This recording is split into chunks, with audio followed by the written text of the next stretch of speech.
Our next speaker is Frank Woodruff from the NACEDA. Frank, I think you were here. Somebody told me you were here. Frank is in the house. Frank, he's our national. This is the National Organization of Community Economic Development Corporations. They are there as an advocate for all of the organizations, such as the Housing and Community Development Network in New Jersey. They represent all of us in those pieces.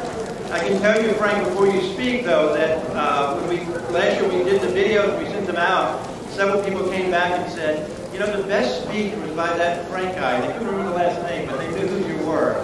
So we're glad to have you back again this year. Thank you.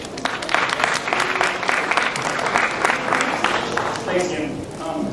So you're going to hear from a lot of speakers today, a lot of statistics, a lot of people who are much, much smarter than me. But I want to leave you with a story. I want to introduce you to someone named Crystal Legal. She's 33 years old. She lives in central Wisconsin. Crystal is my cousin. We grew up together. Crystal was also born with cerebral palsy. When she was born, the doctor said she would probably be in a wheelchair for the rest of her life. Crystal and I were close growing up. But there were always differences. I started walking when I was about 1 year old or so. Crystal didn't walk until she was 3. But she got out of that damn wheelchair.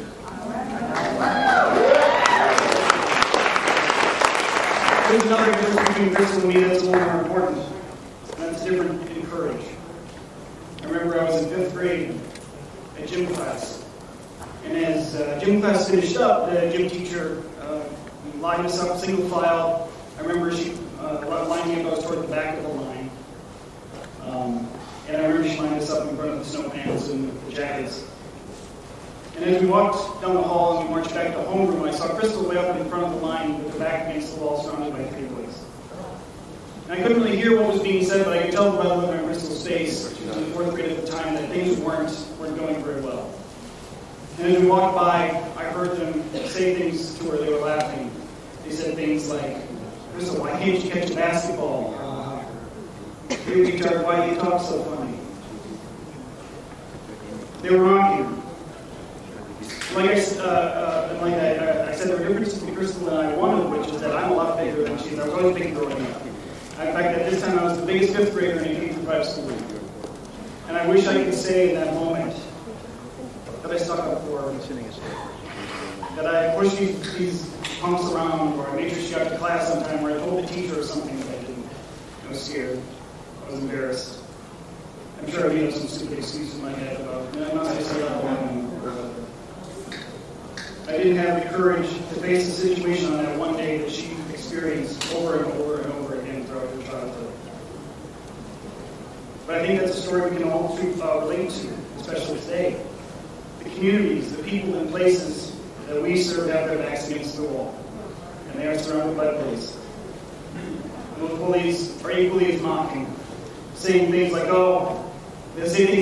grocery store can't go on that side of the tracks. Those people don't buy groceries. They can't support a grocery store.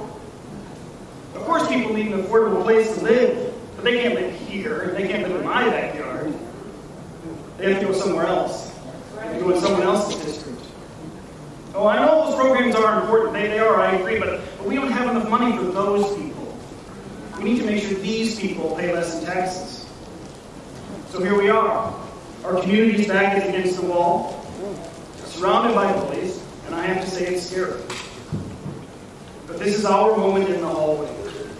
And I'm asking you to make a choice today that I did not make all those years ago as a 10-year-old boy.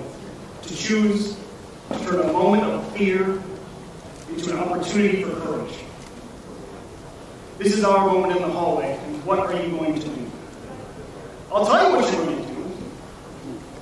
You're going to wake up with the crack of dawn and get on a bus out of Newark or Edison or Westville or Madison and come down to D.C. and scream at the top of your lungs to anyone who will listen on either side of Pennsylvania Avenue that our people, the people in places we serve, deserve better.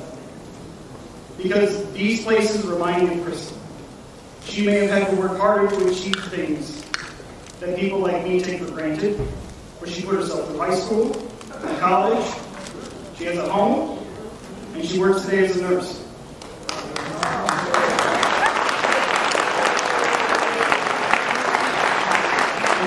She has to do it with unmatched determination, courage, and hope, because the deck is and was stacked against her.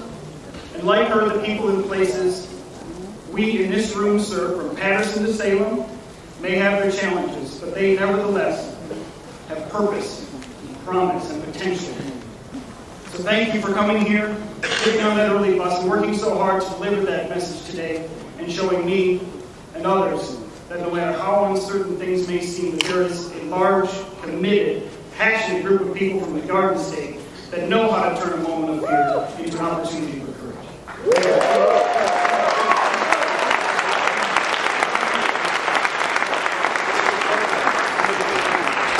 I warned you that he was going to be a very dynamic speaker. He was last year, and he's come back this year to do it again.